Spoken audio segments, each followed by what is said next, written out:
Bora fazer esse bolo delicioso, fácil de preparar e que não precisa ir ao forno? Comece colocando a tapioca granulada em uma tigela.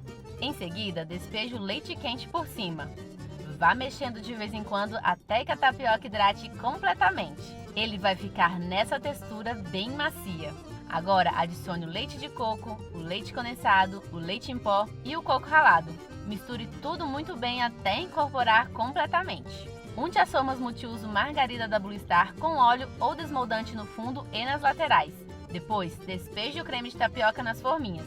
Tampe cada uma e leve à geladeira. Deixe gelar por pelo menos 8 horas até ficar bem firme. Depois é só desenformar, finalizar com leite condensado e coco ralado por cima. E pronto! Mini bolos de tapioca gelados, práticos, lindos e deliciosos.